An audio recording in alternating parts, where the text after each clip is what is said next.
la bienvenue parmi nous. Et sans plus tarder, j'aimerais qu'on puisse ouvrir avec la parole de Dieu qui se trouve dans Colossiens chapitre 3. On va préparer nos cœurs pour la prédication de notre frère Joël. Que le Seigneur te bénisse, Joël. On se rencontre après, hein? Merci. Sans plus tarder, Colossiens chapitre 3, les versets 1 à 4. Remplis de richesses. Je suis sûr que juste sur ces 4 versets-là, on pourra faire une étude d'une fin de semaine. Alors, écoutez bien les paroles. Si donc vous êtes ressuscités avec Christ, cherchez les choses d'en haut, où Christ est assis à la droite de Dieu. Attachez-vous aux choses d'en haut et non à celles qui sont sur la terre, car vous êtes morts et votre vie est cachée avec Christ en Dieu. Quand Christ, votre vie, paraîtra, alors vous paraîtrez aussi avec lui dans la gloire. Amen. Prions. Seigneur Dieu, notre bon Papa Céleste, on veut te remercier pour ce dimanche qu'on veut te donner, Seigneur Dieu, pour t'adorer, te louer, te prier, Seigneur Dieu, chanter des cantiques en famille, parce que tu es notre Dieu, ce Dieu qui est mort sur la croix pour chacun de tes enfants. Merci pour ta parole, que cette parole puisse devenir le pain de vie pour chacun d'entre nous. Ce pain qu'on peut manger, lire à tous les matins, en faire la nôtre, la mettre dans notre cœur et qu'on puisse marcher sur cette terre avec ta parole dans notre cœur, Seigneur Dieu, qu'on puisse la répandre. Merci pour tout ce que tu fais à Annecy, Seigneur Dieu. Merci pour nos prédicateurs invités. Merci pour les nouvelles qu'on va partager tantôt. Glorifie ton nom, Seigneur Dieu, ici même à Annecy, dans le bon nom de ton Fils. Amen. J'inviterai Vassia.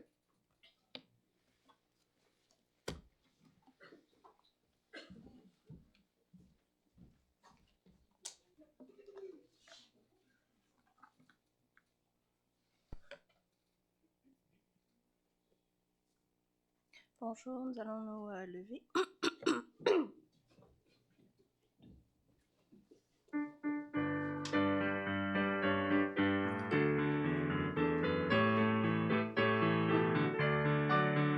Je ne sais pourquoi dans sa grâce, Jésus m'a tant aimé. Pourquoi par son sang il efface ma dette, mon péché. Mais je sais qu'en lui j'ai la vie, il m'a sauvé dans son amour. Regardez pas ça m'a meurtri, j'attends l'heure de son retour. Je ne sais comment la lumière éclaire tout mon cœur, comment je compris ma misère et reçu mon sauveur. Mais je sais qu'en lui j'ai la vie, il m'a sauvé dans son amour. Regardez pas ça m'a meurtri, j'attends l'heure de son retour. Je ne sais quelle est la mesure de joie et de douleur que pour moi faible créature réserve mon sauveur. Mais je sais qu'en lui j'ai la vie, il m'a sauvé dans son amour. Regardez pas ça m'a meurtri, j'attends l'heure de son retour. Je ne sais quand de la victoire l'heure enfin sonnera, quand l'agneau l'époux dans sa gloire avec lui me prendra. Mais je sais qu'en lui j'ai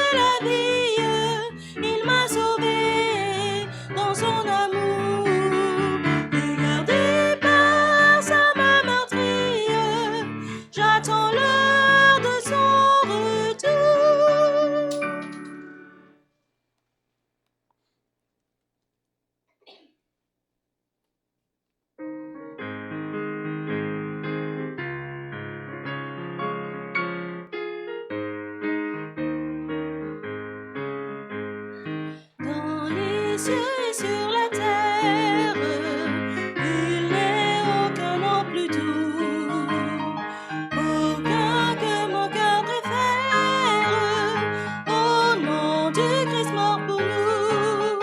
Quel bonheur, porte loin de l'Éternel. Quel bonheur, que celui d'Emmanuel. Quelque grand que soit un homme, qu'il soit prince ou qu'il soit roi, de quelque nom qu'on le nomme, Jésus est plus grand pour moi. Quel bonheur, porte loin de l'Éternel. Quel bonheur, que celui d'Emmanuel. Les séraphins, les archanges portent des noms glorieux, mais le plus beau nom des anges pourrait-il me rendre heureux? Quel bonheur, porte loin de l'Éternel. Quel bonheur, que celui d'Emmanuel. Dans les mots Jésus soulage, il guérit l'esprit froissé, il ranime le courage du cœur le plus oppressé. Quel bonheur, porte loin de l'Éternel. Quel bonheur, que celui d'Emmanuel.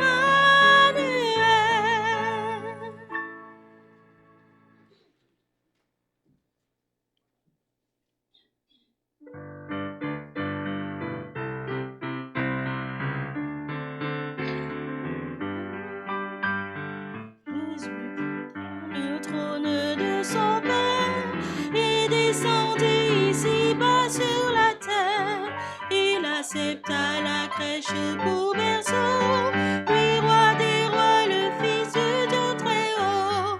Oui, c'est vrai, je sais que c'est vrai, il est écrit, cela suffit, que Jésus est mon bonheur suprême. La Bible me le dit. En tout lieu parlant la délivrance, faisant le bien, guérissant la souffrance.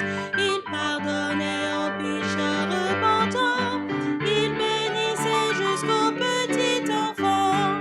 Oui, c'est vrai, je sais que c'est vrai, il est écrit, cela suffit, que Jésus est mon bonheur suprême. La Bible me le dit.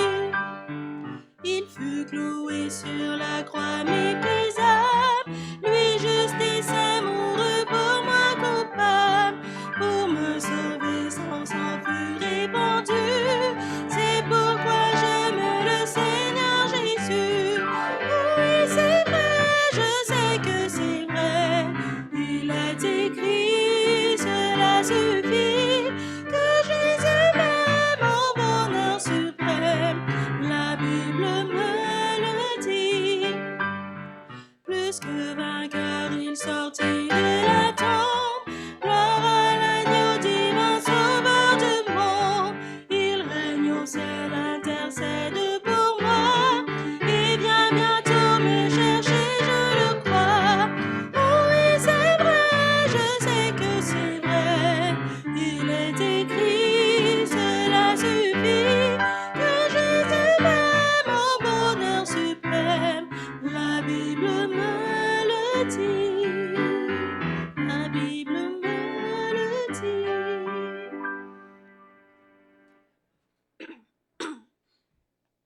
Le quatrième chant, c'est un nouveau chant qui parle de la présence de Dieu.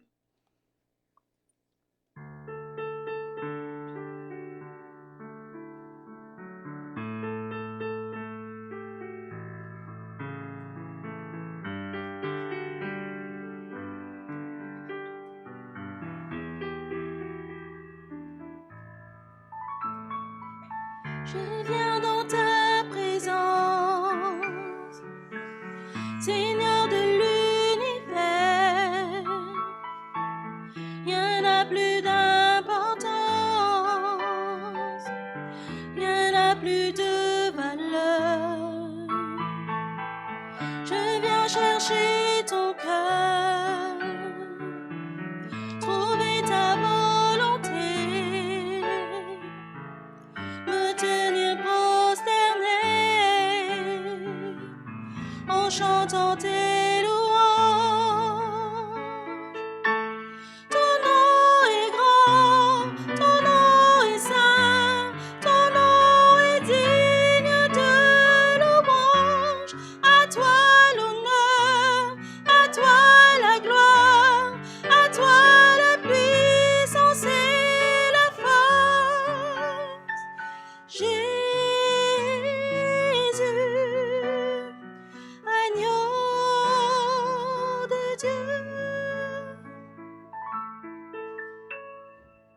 Je viens dans ta présence, déposer mes fardeaux, tout ce qui me retient de m'approcher de toi. Tu es mon bouclier, mon abri, mon seul bien. Vers toi, Seigneur mon Dieu, je veux lever les mains. Ton nom est grand, ton nom est saint, ton nom est digne de louange. À toi l'honneur, à toi la gloire, à toi la puissance et la force. Jésus, agneau de Dieu.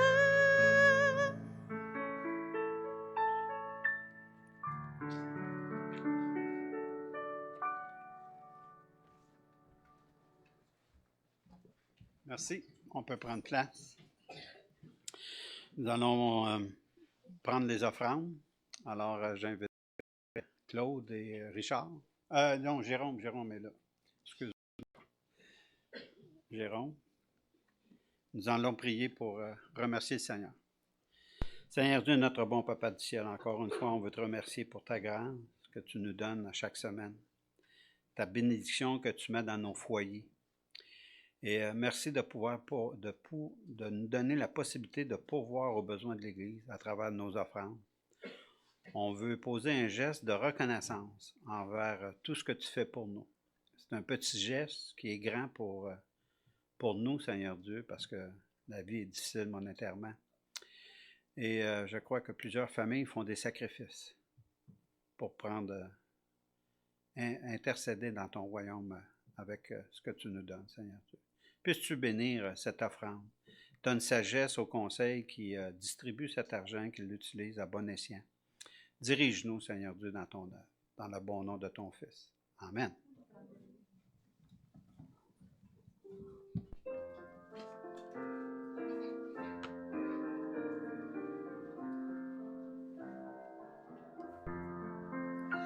À celui qui nous aime, qui nous a délivrés de nos péchés par son sang, et qui a fait de nous un royaume, des sacrifices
la vie de l'Église. Il s'en passe des choses et cette semaine, il y a des bonnes choses qui sont arrivées. J'aimerais commencer par remercier notre frère Joël Sergio. Joël. Le remercier pour le service qu'il nous a rendu durant mon escapade en Floride. Joël s'était engagé à être présent dans l'église le dimanche 2 fois par mois, puis il prenait soin de la réunion de prière une fois aux 15 jours. Puis il devait répondre aux urgences dans l'église si on avait besoin d'un pasteur ou méditation ou quelque chose du genre.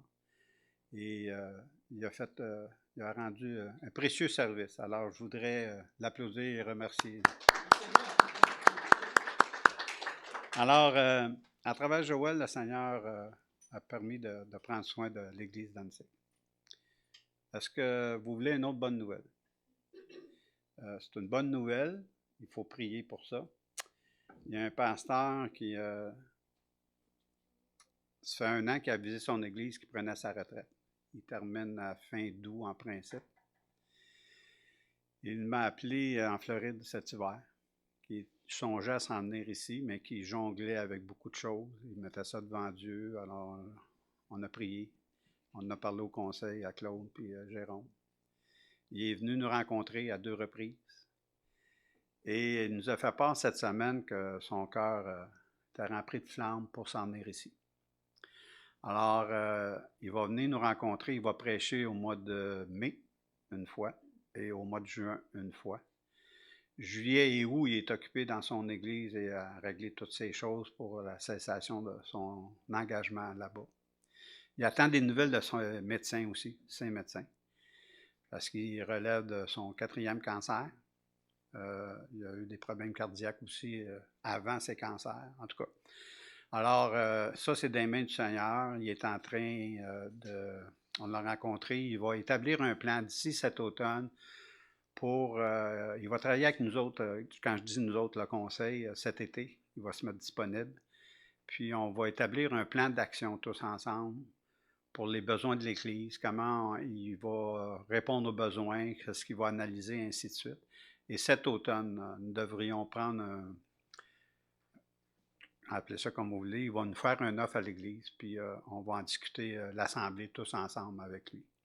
Alors, priez pour que le Seigneur puisse donner l'OK aux médecins qui repartent à travailler, pas nécessairement à plein temps, là, c'est sûr.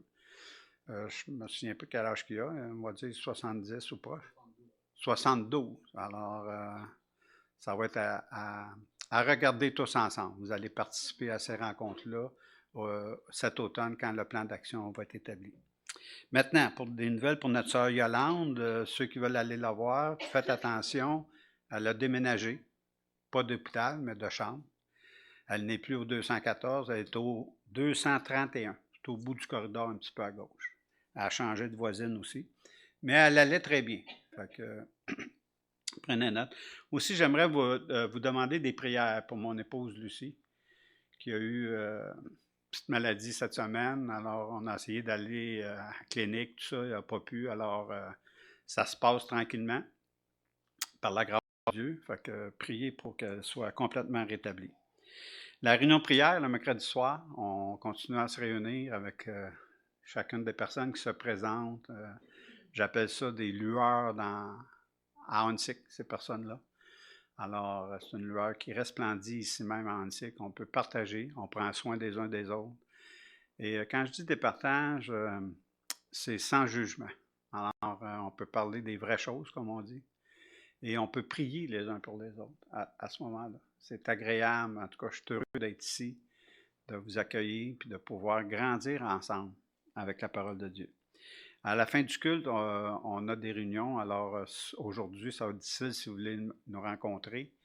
Fait que, si vous pouvez faire attention, si c'est urgent, venez me voir. Je vais prendre le temps après la réunion. Ça ne devrait pas être long pour vous rencontrer.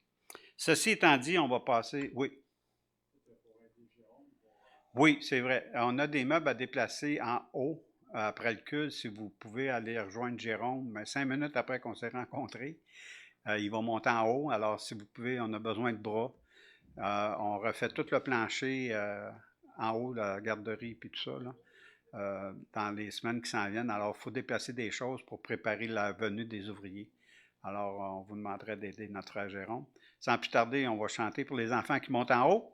Guy? Bonne nouvelle, Christ est pour moi. La bonne nouvelle, Christ en la joie. La bonne nouvelle, Christ sur toi. La vie éternelle est pour toi. La bonne nouvelle, Christ est mort pour toi.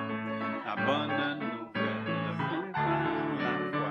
La bonne nouvelle, Christ est toi. La vie éternelle est pour toi. Pour toi. Sans plus tarder, Joanne, que Dieu te bénisse et nous bénisse avec sa parole.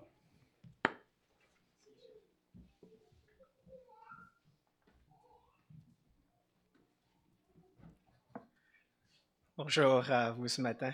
C'est une très grande joie pour moi, encore une fois, de pouvoir me joindre à vous. Toujours une bénédiction de voir ce que le Seigneur fait à Stick, ce que le Seigneur fait dans chacune de nos vies. Et c'est toujours une grande joie aussi de te revoir, Gilles. Et ce matin, nous avons donc encore une fois le privilège de pouvoir ouvrir la parole vivante de notre Seigneur.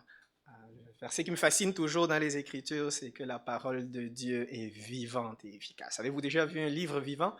Un livre avec des pieds, des mains, une bouche, un livre qui se déplace, mais c'est ça les Écritures.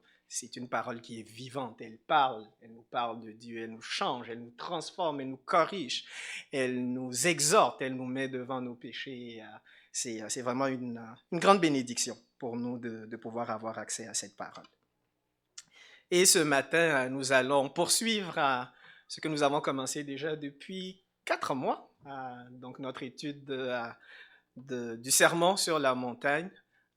C'est sûr qu'on ne va pas très vite, on ne se voit pas nécessairement beaucoup, mais le Seigneur nous donne quand même ce privilège de pouvoir le regarder encore aujourd'hui. Et si je peux faire un bref résumé, parce que je comprends que ça fait longtemps qu'on en a parlé, nous avons commencé à regarder cette prédication du Seigneur en commençant par la fin. Okay, si vous vous souvenez, à la fin du chapitre 7, donc, cette prédication de Jésus s'étale du chapitre 5 jusqu'à la fin du chapitre 7 de l'évangile de Matthieu. Nous avions commencé par la fin où Jésus disait « Si donc celui qui entend mes paroles et qui les met en pratique est semblable à un homme sage qui a bâti sur le roc, et celui qui entend et qui ne met pas en pratique est semblable à un homme insensé qui entend et puis qui construit sa maison sur le sable. En d'autres termes, Jésus, l'objectif de cette prédication, ce n'est pas juste de nous informer, ce n'est pas juste qu'on sache intellectuellement des choses, ce n'est pas juste qu'on apprenne des choses, ce n'est même pas juste qu'on comprenne uniquement des choses, mais c'est qu'on prend action. On ne peut pas écouter ce que Jésus dit et être neutre. On est soit celui qui construit sa maison sur le roc, ou soit celui qui construit sa maison sur le sable. Il n'y a pas de situation intermédiaire, il n'y a pas de situation neutre. Et donc, dans tous ces enseignements que Jésus donne dans ces 3 chapitres-là, il y a des éléments, et chacun de ces éléments appelle à une action. Il appelle à une décision, il appelle à un choix. Il appelle à une transformation de notre pensée. Et comme nous allons le voir encore ce matin, il appelle à un nouveau standard, un standard qui était différent de ce que connaissaient les gens à l'époque qui entendaient Jésus. Et ensuite, nous avons parlé du fait donc que nous, les enfants du royaume, nous sommes le sel de la terre et la lumière du monde. Nous sommes revenus donc au début de la prédication de Jésus et il nous indique que donc nous devons fonctionner comme le sel de la terre. Nous avons parlé des propriétés du sel, nous avons parlé de la valeur du sel, nous avons parlé des propriétés de la lumière, de la valeur de la lumière. Et ensuite, Jésus, dans le chapitre 6, il s'intéresse principalement à faire un contraste entre ce que les Juifs et les pharisiens, les scribes enseignaient au peuple et les standards de son royaume à lui. Et donc, nous avons parlé de la prière. Jésus a dit, par exemple, lorsque vous priez, ne soyez pas comme les hypocrites qui aiment à se tenir sur les coins des rues pour que les gens les regardent. Mais lorsque tu pries, entre dans ta chambre, ferme la porte et ton Père qui voit dans le secret, il te le rendra. Puis un peu plus tard, il nous dit donc, voici comment vous devez prier. Et nous avons donc parlé de ce modèle de prière qu'il nous donne dans ce passage. Et ce matin, donc, nous allons poursuivre, toujours dans l'évangile de Matthieu, au chapitre 6, et nous allons lire du verset 19 jusqu'au verset 24. Matthieu 6, le verset 19 au verset 24. Ne vous amassez pas des trésors sur la terre, où la teigne et la rouille détruisent, et où les voleurs percent et dérobent. Mais amassez-vous des trésors dans le ciel, où la teigne et la rouille ne détruisent point, et où les voleurs ne percent ni ne dérobent. Car là où est ton trésor, là aussi sera ton cœur. L'œil est la lampe du corps. Si ton œil est en bon état, tout ton corps sera éclairé. Mais si ton œil est en mauvais état, tout ton corps sera dans les ténèbres. Et si donc la lumière qui est en toi est ténèbres, combien seront grandes ces ténèbres? Nul ne peut servir deux maîtres. Car ou il haïra l'un et aimera l'autre, ou il s'attachera à l'un et méprisera l'autre. Vous ne pouvez servir Dieu et l'argent. Prions. Oui, Seigneur, nous sommes dans la joie ce matin de pouvoir t'entendre nous parler. Et nous voulons nous asseoir à tes pieds et nous voulons que par ton esprit, tu parles à nos cœurs, que tu transformes nos vies. Nous prions que tu illumines les pensées de notre cœur afin que nous puissions voir comme toi tu vois. Et qu'en voyant comme toi tu vois, Seigneur, nous agissions comme tu veux qu'on agisse. Que nous soyons réellement et que nous soyons effectivement des fils du royaume, jour après jour. Que nous soyons le sel de la terre et la lumière du monde. Parle à nos cœurs ce matin. Permets-nous pour un moment, Seigneur, de mettre de côté tous nos autres soucis, nos préoccupations et de vraiment mettre le focus sur ce que tu as à nous dire ce matin. C'est par Jésus, ton Fils, notre bien-aimé Seigneur et Sauveur, que nous te prions. Amen. Et comme je le disais donc tantôt, l'approche de notre Seigneur dans sa prédication sur la montagne, c'est principalement une approche de contraste. Il fait beaucoup de contrastes. Il contraste entre ce que demandaient les pharisiens, les scribes, les docteurs de la loi au peuple et ce que lui, il demande dans son royaume. Par plusieurs fois, il va dire, vous avez entendu qu'il a été dit, mais moi je vous dis. Vous avez entendu qu'il a été dit, mais moi je vous dis. Quand vous faites ceci, ne soyez pas comme. Quand vous faites cela, ne soyez pas comme. Okay? Dans ce passage-là, il contraste continuellement ce qu'il demande à ceux qui veulent le suivre. Et d'ailleurs, cela se cristallise au verset 20 du chapitre 5, lorsqu'il dit « Je vous le dis, si votre justice ne surpasse pas celle des scribes et des pharisiens, vous n'entrerez point dans le royaume des cieux. » Et il finit ce chapitre en disant « Soyez parfaits, comme votre Père dans les cieux est parfait. » Donc, il y a clairement ici des standards qui sont drastiquement opposés à ceux des pharisiens. Si ce que vous faites pour être juste devant Dieu ne surpasse pas celui des pharisiens, vous ne pouvez pas entrer dans mon royaume. Par exemple, au début du chapitre 5, il indique l'opinion qu'il faut avoir de soi-même pour entrer dans le royaume des cieux. Heureux les pauvres, heureux les affamés, les affligés, les outragés et les persécutés. C'est eux qui rentrent dans le royaume des cieux. Puis un peu plus loin, il aborde le standard moral de son royaume. Puis il dit, les pharisiens sont préoccupés par l'aspect extérieur. Les pharisiens disent, tu ne commettras pas de meurtre, tu ne tueras pas, tu ne commettras pas d'adultère. Mais moi, je vous dis, celui qui dit à son frère, imbécile, est déjà passible de l'enfer. Et celui qui regarde une femme pour la convoiter a déjà commis l'adultère. Son standard est supérieur à ce que disaient les pharisiens. Puis au chapitre 6, il aborde le standard de la justice, c'est-à-dire ce qu'on fait pour démontrer notre religion, pour démontrer notre justice, pour démontrer que l'on appartient à Dieu. Et là, il contraste les activités religieuses des pharisiens. Et il choisit ici 3 activités principales, le jeûne, la prière et les dons. Et il qualifie ici les pharisiens d'hypocrites. Alors il va dire, quand vous priez, ne soyez pas comme les hypocrites. Ou quand tu pratiques l'aumône, ne sonne pas la trompette devant toi, comme font les pharisiens. Ou encore, lorsque vous jeûnez, ne prenez pas un air triste, comme les pharisiens. Les standards du royaume de Jésus en ce qui concerne la justice sont largement supérieurs à ce que proposent les pharisiens. Et c'est dans ce contexte-là que nous arrivons au verset 19, donc dans la portion que nous venons de lire. Dans cette section, en fait, Jésus veut nous enseigner les standards de son royaume en ce qui concerne les richesses et les possessions. Dans ce passage, il veut ici nous enseigner pour avoir une vue juste, une vue qui est adéquate des richesses et des possessions. Puis à partir du verset 25 jusqu'au verset 34, il va nous enseigner sur la juste compréhension des besoins et des nécessités que nous verrons la semaine prochaine. Et la question qui se trouve en fait au centre du passage que nous venons de lire, du verset 19 au verset 24, c'est une question qui est toute simple. Une question qui est toute simple. La question ici, c'est où se trouve ton cœur? Où se trouve ton cœur? Et ici, il ne s'agit certainement pas d'une question anatomique ou physiologique.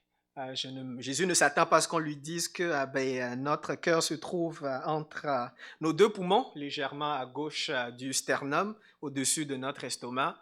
Non, ce n'est pas une question de où se trouve physiquement notre cœur. Parce que pour les Juifs, pour résumer, pour les Juifs, il y avait deux éléments principaux dans une personne à l'extérieur de son corps. Pour les Juifs, ce qui composait une personne, autre que son corps physique, c'était deux choses principales. C'était ce qu'ils appellent les entrailles et le cœur. Les entrailles pour les Juifs, c'est le centre de l'émotion, c'est le centre du sentiment, c'est le centre du ressenti. On le voit plusieurs fois dans les Écritures. Un exemple dans Jérémie, le chapitre 31 au verset 20, c'est Dieu lui-même qui parle dans ce passage. Il dit « Éphraïm est-il donc pour moi un fils chéri, un enfant qui fait mes délices? Car plus je parle de lui, plus encore son souvenir est en moi. Aussi mes entrailles sont émues en sa faveur. J'aurai pitié de lui, dit l'Éternel. » Et dans le Nouveau Testament, les entrailles sont très souvent traduites dans nos versions de nos Bibles aujourd'hui par ému de compassion, ou rempli de compassion, ou saisi de compassion. Dans les évangiles en particulier, on voit plusieurs fois notre Seigneur Jésus démontrer une préoccupation dans son corps, dans son cœur, dans ses sentiments par rapport à la souffrance des gens qui étaient autour de lui. Vous pouvez par exemple regarder dans Luc, le chapitre 7. Il nous est dit, lorsqu'il fut près de la porte, voici on portait en terre un mort, fils unique de sa mère qui était veuve. Et il y avait là beaucoup de gens de la ville. Le Seigneur l'ayant vue fut ému de compassion pour elle et lui dit, ne pleure pas. Le mot ici qui est traduit par ému de compassion, c'est littéralement saisi dans ses entrailles, saisi dans son estomac pour lui. Et il lui dit, ne pleure pas. Ou encore dans Jean le chapitre 11, Jean le chapitre 11, je pense à la fin du chapitre, au verset 38, c'est le passage où l'ami de Jésus, Lazare, meurt. Et Jésus arrive à Béthanie, 4 jours après que Lazare soit mort, il va au tombeau et puis il voit les gens qui pleurent. Et à la fin du chapitre, nous est dit, Jésus, frémissant de nouveau en lui-même, se rendit au sépulcre. En d'autres termes, littéralement, il est saisi dans ses entrailles. Et donc, la première des choses pour les Juifs en ce qui concerne la nature d'une personne, c'est ses sentiments. Puis le deuxième élément, vous en doutez bien, c'est le cœur. Et pour les Juifs, donc, le cœur, c'est le siège de l'intelligence, de la sagesse, de la pensée, des affections profondes, des décisions, des choix, des objectifs, des projets. C'est là où se prennent les décisions. C'est là où les actions partent. Jésus va lui-même dire, ce n'est pas ce qui rentre dans le ventre d'un homme qui le souille. Ce n'est pas ce qu'on mange qui le souille. Mais ce qui souille un homme, c'est quoi? C'est ce qui sort de son cœur. Parce que c'est de l'abondance du cœur que la bouche parle. C'est le centre de la personne, c'est le centre de ses pensées, c'est le centre de ses choix.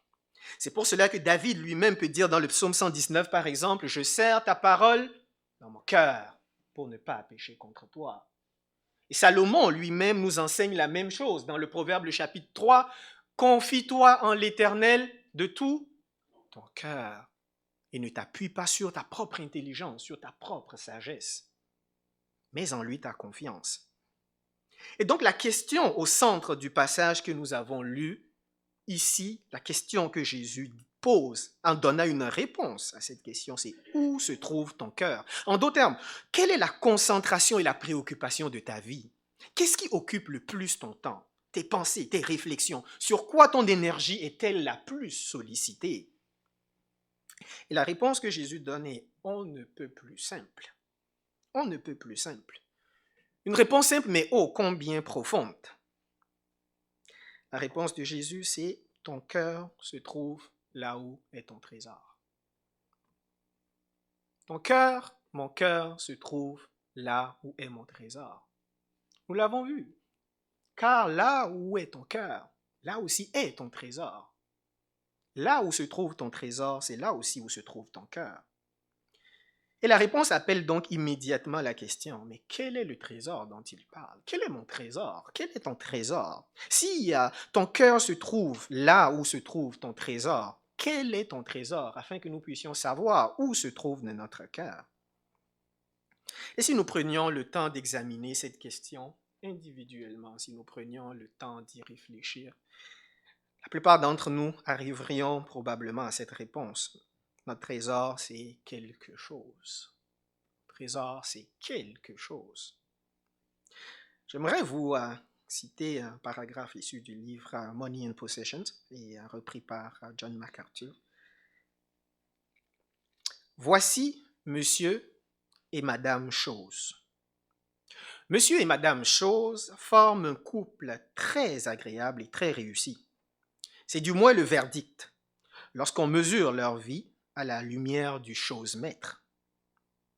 Ils habitent dans une grande chose qui contient plusieurs petites choses.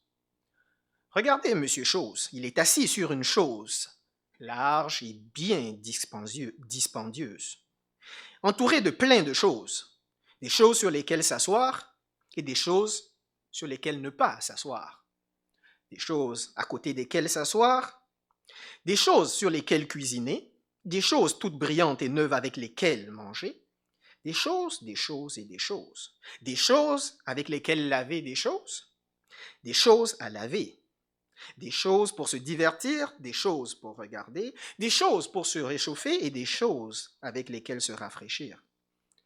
N'oubliez certainement pas la petite chose qui est à côté de la grande chose dans laquelle ils vivent et qui contient des choses sur 4 roues et des choses sur 2 roues. Des choses à mettre sur le toit de la chose à 4 roues et des choses à tirer avec la chose à 4 roues. Des choses et des choses. Ah, n'oubliez pas des choses à mettre dans la chose, à l'intérieur de la chose sur 4 roues. Des choses et des choses. Et au milieu de toutes ces choses se trouvent Monsieur et Madame Chose, souriant et discutant. Quelles choses pourrions-nous bien ajouter à toutes ces choses pour combler encore ce qui nous manque? Puis Madame Chose de se lever, de se diriger vers la chambre et de dire à Monsieur Chose, « Tu n'oublieras pas, mon chéri, avant d'aller te coucher, d'activer la chose qui empêchera les voleurs de venir nous dérober toutes nos belles choses. » Eh bien, Monsieur et Madame Chose, j'ai des mauvaises nouvelles pour vous. Tôt ou tard, lorsque l'heure de la mort aura sonné, on vous mettra dans une petite chose. Et la seule chose qu'il y aura dans cette petite chose, c'est vous, et rien d'autre. Comme le dit le proverbe, il n'y a pas de poche sur les costumes d'un cadavre. Et bien souvent donc, nous aussi, notre vie est centrée sur des choses, sur beaucoup de choses. Et ces choses-là déterminent donc où se trouve notre cœur, parce que c'est là notre trésor. Jésus nous dit donc au verset 19, « Ne vous amassez pas des trésors sur la terre, où la teigne et la rouille détruisent, et où les voleurs percent et dérobent, mais amassez-vous des trésors dans le ciel, où la teigne et la rouille ne détruisent point, et où les voleurs ne percent ni ne dérobent. Car là où est ton trésor, là aussi sera ton cœur. » Malheureusement, notre attachement donc aux choses de cette terre ne sont pas bien différentes de celui des pharisiens et des scribes au sujet desquels Jésus contrastait son standard. Et vous savez, en regardant les 18 premiers chapitres, les 18 premiers versets du chapitre 6, on voit clairement l'hypocrisie et la religion, l'hypocrisie de la religion des pharisiens. C'est certain que nous voyons clairement leur avidité. Et c'est la même réalité pour toutes les fausses religions. Les fausses religions et les faux enseignements, lorsqu'on les regarde, tôt ou tard, nous voyons en arrière une avidité. nous voyons en arrière un désir de s'enrichir, un désir d'avoir un gain, un désir de posséder quelque chose. Et cela n'était pas différent des pharisiens. La religion qui est fausse, tôt ou tard se traduit par une corruption de ce qu'on désire et de ce qu'on veut posséder. Et c'est cela déjà là, je crois, pour chacun d'entre nous, une évaluation de regarder est-ce que notre religion est vraie, est-ce que notre religion est juste, c'est de regarder qu'est-ce qui est au centre de notre vie. Dans l'Ancien Testament, nous voyons déjà que les fausses religions, et quand je parle de fausses religions ici, je ne parle pas du culte de Baal ou du culte d'Astarté en soi, je parle des perversions de la religion chrétienne, de la religion juive elle-même. Nous voyons déjà dans l'Ancien Testament cette vérité. Dans 1 Samuel, le chapitre 2, il nous est parlé de Élie le grand prêtre. Et Élie, il occupe évidemment la première place religieuse en matière de tout ce qui concerne le culte en Israël. Il est le chef religieux clé, il est le grand prêtre devant Dieu. Et Élie avait deux fils, Ophni et Phiné. Et ces hommes étaient également des hommes d'une grande responsabilité. C'étaient les fils du grand prêtre. C'était dans la lignée sacerdotale ceux qui devaient le remplacer. Mais il nous est dit que ces hommes étaient des imposteurs, c'étaient des hypocrites absolus. Ils étaient tellement immoraux, lubriques, et tellement méchants et vils que le Seigneur les a finalement frappés à mort. Mais qu'est-ce qu'ils faisaient, Ophni et Phiné?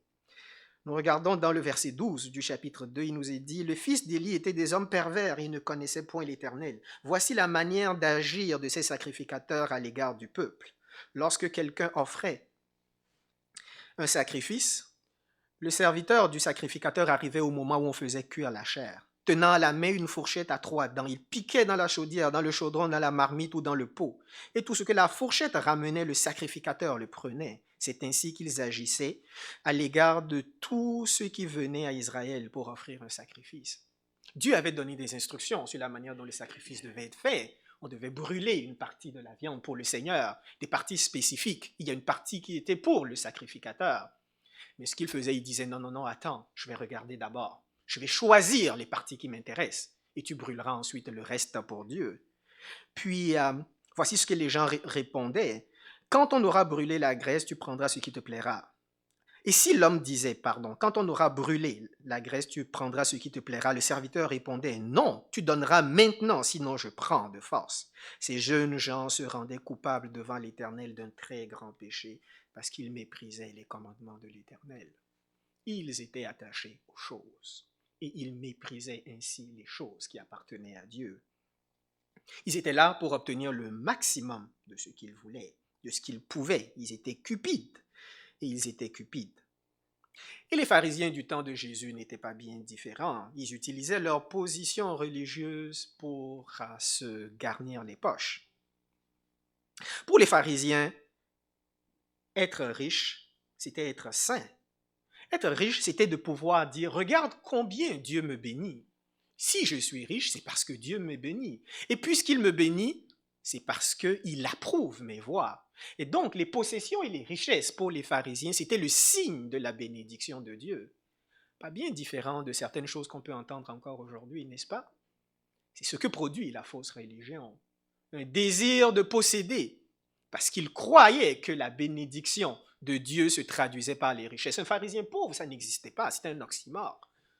Un pharisien, il devait être riche. C'est pour cela qu'il devait être si scandalisés, incluant les disciples de Jésus, lorsque Jésus a dit « Il est plus facile à un chameau de rentrer par le trou d'une aiguille qu'à un homme riche d'entrer dans le royaume des dieux. » Leur réponse a été « Mais qui donc peut être sauvé? » Parce que la richesse, c'est le signe de la bénédiction de Dieu. Quand on rentre dans le royaume des cieux, on est béni. C'est ainsi que les pharisiens avaient une mauvaise compréhension des possessions. Ils accumulaient avidement de l'argent et plus ils devenaient riches, plus ils prétendaient que c'était la marque de leur spiritualité. Vous rappelez-vous de l'épisode dans Matthieu, le chapitre 21, où Jésus chasse des vendeurs et des changeurs dans le temple? On pourrait bien se demander, mais pourquoi est-ce qu'il y avait des vendeurs et puis des changeurs d'argent dans le temple? Eh bien, c'est parce que Anne et Caïphe, Anne qui était souverain sacrificateur, son père Caïphe, ils avaient créé quelque chose de très lucratif dans le temple. Il gérait les concessions dans les temples. Alors, vous le savez, les Juifs allaient à Jérusalem pour offrir des sacrifices. Et on partait de loin pour venir offrir des sacrifices. Alors, on pouvait partir de la Galilée, on pouvait partir du nord d'Israël, on pouvait partir du sud. C'était plusieurs journées de marche pour se rendre au temple pour offrir un sacrifice. Et c'est peut-être pas super commode d'aller à Jérusalem avec son mouton, puis avec sa colombe, il faut les nourrir sur le chemin, c'est pas super pratique. Alors quand on arrivait, on achetait l'animal à tuer dans le temple. Et c'est là où le coût de l'animal était 10 fois le coût régulier. Qu'est-ce que tu vas faire? Tu vas pas retourner en Galilée chercher ton mouton. Alors il fallait que tu l'achètes dans le temple, à 10 fois le prix. Puis là, tu arrivais, tu sortais tes deniers, tu disais, je peux acheter. On te disait, ah, désolé, dans le temple, on accepte juste les shekels, rien d'autre. La monnaie du temple, c'était le shekel, rien d'autre. Fait que ton dollar, malheureusement, il ne passe pas. Mais ça tombe bien, il y a un échangeur d'argent qui est juste là. Tu peux échanger ton denier contre des shekels. Et ton denier qui valait peut-être 100 shekels, il t'en donnait juste 40. Qu'est-ce que tu vas faire? Tu vas retourner en Galilée chercher ton mouton? Non, alors tu payais ce qu'il demandait. Et quand le Seigneur est rentré, il s'est mis en colère quand il a vu toute cette cupidité-là dans la maison de prière. Alors il les a tous chassés du temple, en leur disant qu'il est écrit que ma maison sera une maison de prière. Vous en avez fait un repère de voleurs. C'était ainsi donc que les gens comprenaient les possessions. Ils comprenaient ainsi ce que Dieu demandait par rapport aux richesses. Et Jésus met ça en contraste en disant, ne vous amassez pas des trésors sur la terre. Ne vous amassez pas des trésors sur la terre. Vous pourriez bien poser la question ici, mais c'est quoi les possessions? C'est quoi les richesses?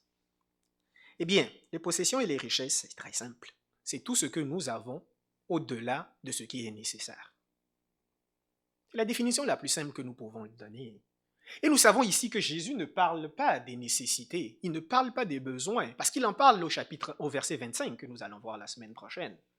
Il nous parle de comment nous devons voir à partir du 25 la nourriture, le vêtement, le toit. Ça, c'est le nécessaire. Les possessions et les richesses, c'est tout le reste.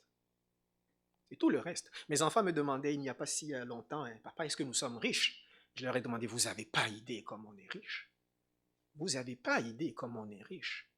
Et plusieurs d'entre nous, la plupart d'entre nous ici, nous sommes très riches. Nous avons beaucoup de possessions.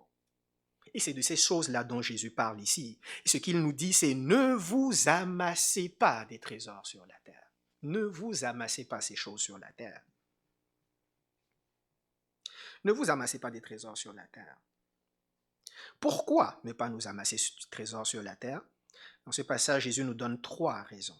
Il nous donne 3 raisons pour lesquelles nous ne devons pas nous amasser des trésors sur la terre. Il nous donne ici 2 visions. 2 visions du trésor. Il nous donne 2 visions de la compréhension de ces trésors et il nous donne finalement 2 maîtres.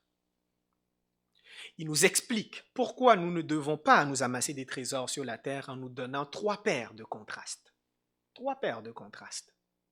Et la première paire donc, c'est 2 trésors. 2 trésors. Ne vous amassez pas des trésors sur la terre. Sur la terre. Un peu plus loin, mais amassez-vous des trésors dans les cieux. Et il ne parle donc pas de ce que nous avons, mais il parle de l'attitude que nous avons envers ce que nous possédons. C'est mauvais et c'est mal d'être gourmand, oui, mais il ne s'agit pas simplement de ce que nous faisons ou ce que nous désirons, mais c'est surtout qu'est-ce que nous avons comme compréhension de ce que nous avons déjà et comment nous l'utilisons. En d'autres termes, ici, nous parlons d'accumuler, nous parlons de posséder des choses qui ne sont pas investies dans le royaume des cieux. Amassez-vous des trésors dans le ciel et non pas sur la terre. Vous savez, il y a plusieurs années, déjà plus d'une vingtaine d'années, un frère très généreux m'a donné une auto, une vieille auto, une auto, je pense, du début des années 90. Mais pour la première fois, j'avais une auto. Ça fait un peu plus de 20 ans. Puis, je n'étais plus contraint aux horaires du métro, aux horaires des autobus, aux horaires de tout ce qui était nécessaire pour les déplacements. D'un seul coup, j'étais libre de pouvoir organiser. Et je l'aimais, cette auto. Ah, je l'aimais, cette auto. Mais cette auto, elle avait juste un petit problème. Elle était rouillée. Elle était assez rouillée. En fait, il fallait faire très attention. Parce que si vous passiez dans une flaque d'eau, vous auriez les pieds mouillés dans l'auto. Elle était rouillée. Ah, je l'aimais, mais elle était rouillée. Vous savez comment elle a fini cette auto? Un jour, je suis allé chez le mécanicien pour faire un changement d'huile. Puis il a pris l'auto, il l'a mis sur son essieu, il l'a soulevé, puis il m'a dit, je m'excuse, mais toute ton auto là, elle va s'effondrer si je l'ouvre. Il m'a dit, tout le frame est rouillé, plus rien à faire avec. Ah, j'étais triste. J'ai dit, il n'y a rien à faire, mais tu peux le laisser, tu peux peut-être aller en dessous. Il m'a dit, non, je ne touche pas à ça. Ton auto, il faut que tu la scrapes. Et j'ai scrappé cette auto-là. Ne vous amassez pas des trésors sur la terre. Pourquoi? Parce que sur la terre, la rouille et la teigne détruisent. Tout ce que nous avons, tout ce que nous possédons, tôt ou tard ici sur cette terre-là, va être détruit par la rouille et la teigne. Cela ne durera pas. Alors pourquoi l'amasser? Pourquoi nous amasser ces choses sur la terre qui ne dureront pas? Ne vous amassez pas des trésors sur la terre, là où la rouille et la teigne détruisent. Savez-vous, c'est quoi une... Vous le savez certainement, là. Vous savez c'est quoi des boulamites? À quoi ça sert des boulamites? Ça empêche les mites de détruire nos vêtements. Mais avez-vous remarqué que nos vêtements ne sont jamais détruits quand on les porte? J'ai jamais vu personne qui a dit « Oh, regarde, il y a une teigne qui est en train de bouffer mon vêtement. » La teigne détruit toujours quels vêtements? Ceux qu'on entrepose. Ceux qu'on met quelque part, qu'on ne met pas pendant longtemps. Alors Jésus nous le rappelle. Ne vous amassez pas des trésors sur la terre, là où la rouille et la teigne détruisent. Il poursuit en disant, ne vous amassez pas des trésors sur la terre, là où les voleurs dérobent et puis percent. Vous savez, je lisais que l'industrie de la sécurité dans le monde, c'est plus de 200 milliards par année qui sont dépensés pour protéger des choses qu'on ne veut pas que les voleurs viennent prendre. 200 milliards sur la terre. Nous avons des serrures chez nous, nous avons des systèmes d'alarme, nous avons des mots de passe sur nos téléphones, nous avons plein de choses que nous ne voulons pas que les gens prennent. Mais tôt ou tard, vous allez voir dans les affiches, on a volé combien de millions à telle banque? Telle personne s'est fait voler je ne sais pas combien d'argent dans son compte de banque. Malgré tout cela, les voleurs percent et puis ils dérobent. Mais imaginez demain que vous ouvrez votre journal et puis que vous lisez « Hold-up du siècle dans le ciel ». Des voleurs se sont introduits dans le ciel. Pendant la nuit, ils sont passés en arrière de Dieu le Père et de Dieu le Fils. Ils sont dépassés à l'ange Gabriel et ils sont allés voler tous les trésors que Claude avait entreposés dans le ciel. Est-ce que cela est possible? Impossible. Alors pourquoi voudrions-nous accumuler des trésors sur cette terre alors que nous pourrions les accumuler dans le ciel? Là où il nous est dit que les rues sont faites en or. Les rues, tout ce qu'il y a de plus banal est en or. Là où les voleurs ne peuvent percer ni dérober, personne ne peut voler quoi que ce soit que nous avons accumulé dans le ciel. Alors Jésus nous dit, notre vision de ces deux trésors-là, il serait absurde de vouloir ramasser des choses sur cette terre. Parce que tôt ou tard, tout ce qui est sur cette terre va passer. Mais accumuler des trésors dans le ciel, là où il n'y a pas de rouille, il n'y a pas de teigne, les voleurs ne percent et ne dérobent. C'est le standard de son royaume. La deuxième chose qu'il nous donne pour que nous puissions comprendre les standards de son royaume en ce qui concerne les possessions, les deux visions qu'il nous donne, c'est à partir du verset 22, il nous est dit, verset 22 et verset 23, « L'œil est la lampe du corps. Si ton œil est en bon état, tout ton corps sera éclairé. Mais si ton œil est en mauvais état, tout ton corps sera dans les ténèbres. Si donc la lumière qui est en toi est ténèbres, combien seront grandes ces ténèbres? » Cette illustration-là, elle nous permet de voir les choses comme Dieu le voit. En d'autres termes, ce que Dieu est en train de nous dire, ce que Jésus est en train de nous enseigner ici, c'est que notre œil physique nous permet de voir le monde. Il nous permet d'appréhender le monde. Il y a une des choses les plus difficiles comme handicap, c'est d'être aveugle. Parce qu'on ne voit pas ce qui se passe autour de nous. on a de la difficulté à saisir les choses qui se passent autour de nous, eh bien, il nous dit que notre vision du monde est affectée par notre compréhension des possessions. Si nous regardons les possessions comme quelque chose à amasser, cela veut dire que nous voyons le monde comme étant des ténèbres. Notre vision du monde, Jésus le compare, il utilise une expression qui est assez difficile. Il dit, si la lumière qui est en toi est ténèbre, combien seront grandes ces ténèbres?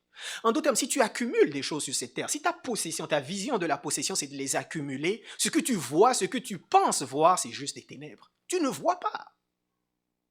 Vous savez, moi, je suis myope, je suis très myope, je pense à -7, -8, quelque chose comme ça. Puis quand j'enlève mes lunettes, je vois absolument rien.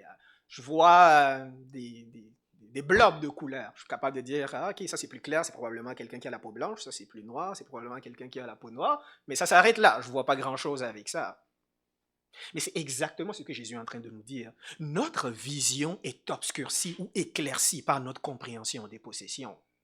Si nous nous attachons aux choses de cette terre et des possessions sur cette terre, nous voyons, mais ce que nous croyons voir, c'est juste des ténèbres. Par contre, si notre vision est illuminée par notre compréhension des choses à accumuler dans le ciel, oh, combien tout notre corps est éclairé. Nous avons une perspective qui est juste, une perspective qui est vraie, une perspective qui est claire de où nous mettons nos efforts, notre temps, notre argent, notre énergie, parce que nos yeux sont ouverts et que nous voyons clairement. L'œil est la lampe du corps. Notre compréhension et donc notre vision des possessions est fortement teintée par notre compréhension de ce que Jésus enseigne ici. Deux visions. Et finalement, le troisième exemple qu'il nous donne, c'est celui des maîtres. Verset 24, « Nul ne peut servir deux maîtres, car ou il haïra l'un et aimera l'autre, ou il s'attachera à l'un et méprisera l'autre. Vous ne pouvez servir Dieu et l'argent. » Martin Lloyd Jones raconte l'histoire d'un agriculteur, un fermier. Et un jour, le fermier bondit joyeusement dans sa cuisine et dit à sa femme avec un grand sourire sur le visage, « Notre vache, notre plus belle vache vient de donner naissance. Et tu sais quoi? Au lieu d'avoir un veau, nous en avons eu deux. Nous avons eu deux jumeaux, deux veaux, un blanc et un brun. » Il dit, « Ah, je suis tellement dans la joie. Je ressens donc l'envie de consacrer une de ces vaches au Seigneur, une de ces deux veaux au Seigneur. Nous allons les élever tous les deux. Et puis quand ils seront grands, nous le vendrons et nous prendrons l'argent de l'une de ces vaches-là, nous le donnerons au Seigneur. » Et sa femme, tout aussi perspicace que sont toutes nos épouses, lui pose la question, « C'est laquelle la vache du Seigneur? » Alors il lui répond, « On n'a pas besoin de répondre à cette question maintenant, on va les élever et puis ensuite on verra, on décidera. » Et quelques mois plus tard, il entre à nouveau dans la cuisine, et cette fois-ci beaucoup plus lentement, avec un air très triste et abattu. Alors sa femme de lui demander, « Mais pourquoi es-tu si maussade? » Et là il répond, « Chérie, j'ai de mauvaises nouvelles. Le Seigneur a rappelé sa vache. La vache du Seigneur est morte. Il l'a repris. C'est toujours la vache du Seigneur qui meurt en premier, n'est-ce pas? C'est la vache du Seigneur qui est morte. Le Seigneur a rappelé sa vache à la maison. Et pourquoi est-ce que je nous donne cette anecdote? Je nous donne cette anecdote parce que ce que Jésus est en train d'enseigner ici, lorsqu'il nous dit que nous ne pouvons pas avoir deux maîtres, c'est qu'au plus profond de nous, il y a juste une seule chose qui peut nous driver, pas deux. Nous pouvons dire, ah, j'ai un boss de 8 à 5, et puis quand je rentre à ma maison, j'ai un autre boss. Mais ce n'est pas de ce dont Jésus est en train de parler ici. Nul ne peut avoir deux maîtres. Le mot ici pour serviteur ou nul ne peut servir de maître, c'est douléo, c'est le mot esclave. Un esclave, il n'avait aucun droit. Un esclave, il appartenait à quelqu'un. Il appartient à quelqu'un. Cette personne-là avait le droit de décision sur tout dans sa vie. Sur tout dans sa vie. Et donc quand Jésus nous dit, vous ne pouvez pas avoir deux maîtres, vous ne pouvez pas servir deux maîtres, vous ne pouvez pas être drivé par deux choses dans cette vie. Soit vous allez être drivé par Dieu, vous allez l'aimer, ou soit vous allez être drivé par les possessions et c'est ce qui va vous entraîner. Il conclut en disant, vous ne pouvez pas servir Dieu et l'argent. C'est impossible.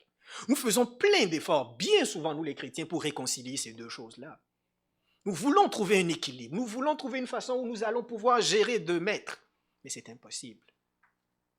Si nous nous amassons des trésors sur cette terre, alors tôt ou tard, nous allons servir l'argent. Mais si c'est le Seigneur qui est le maître et qui est celui qui nous dirige, s'il est celui qui a la première position dans notre vie, mais tout le reste va se mettre en place.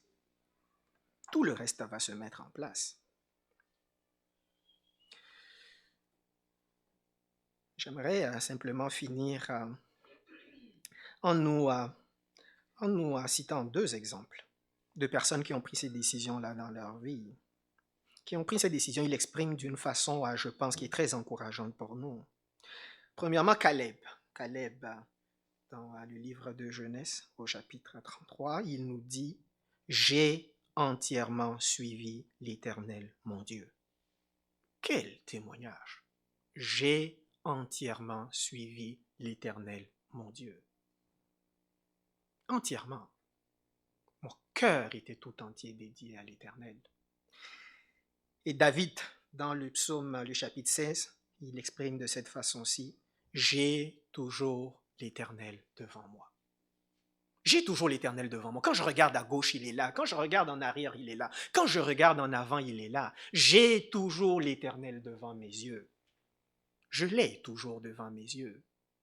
Il est celui qui est en tout temps l'objectif et la perspective la plus importante dans ma vie. Quel est donc alors l'endroit qui y aurait de plus sûr pour placer notre trésor auprès de ce maître-là? Il nous rappelle simplement au verset 23 donc de garder notre cœur plus que toute autre chose, parce que c'est de là où viennent les sources de la vie. Alors ce matin, le Seigneur nous rappelle à nouveau les standards pour entrer dans son royaume, et en particulier en ce qui concerne les possessions. Puissions-nous prendre le temps de méditer ces paroles et de rectifier, de demander pardon si nécessaire, et de prendre des décisions, de construire notre vie sur ce roc-là. Lorsque la tempête arrivera, que nous ayons cette certitude-là que notre maison va tenir. Alors, soyez bénis.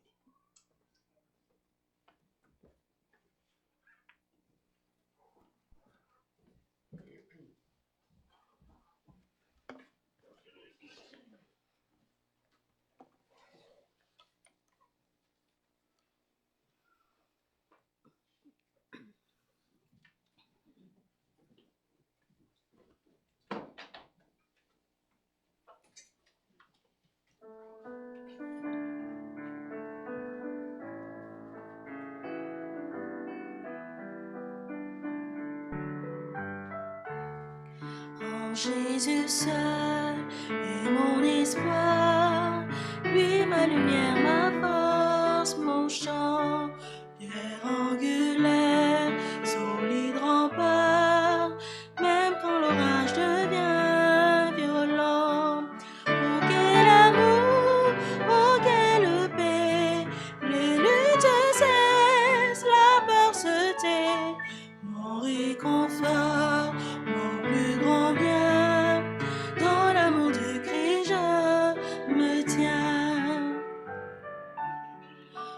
Jésus seul, Dieu s'est fait chair, dans un enfant auquel mystère, ce don d'amour, de sainteté, haï par ce qu'il va sauver.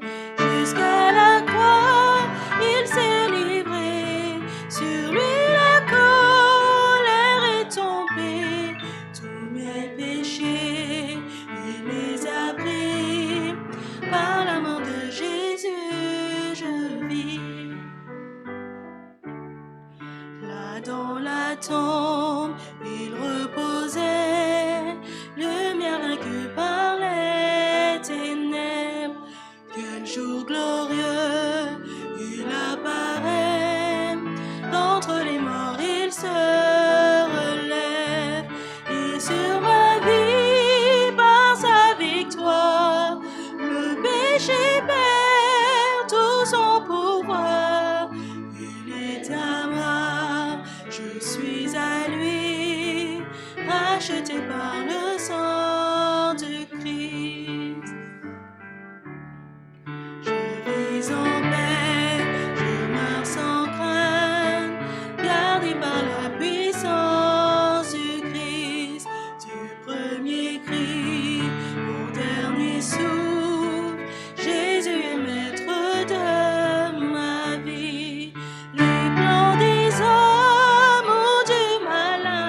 juste avant de terminer par la prière, on demande des forces en haut, s'il vous plaît. Puis Joël, Claude, Jérôme, on va se réunir dans le coin ici, 5 minutes. Prions. Seigneur Dieu, notre bon Papa du ciel, encore une fois, on veut te remercier. Te remercier pour ce beau message que tu as mis dans nos cœurs. Que nous puissions garder les yeux fixés vers toi, plutôt que vers le monde. Que nous puissions garder les yeux vers toi pour te servir comme il se doit. Que nous puissions garder les yeux vers toi pour marcher avec ta parole. Prends soin de tes enfants, Seigneur Dieu. Garde-nous dans le bon nom de ton Fils. Amen. Bonne semaine à tous.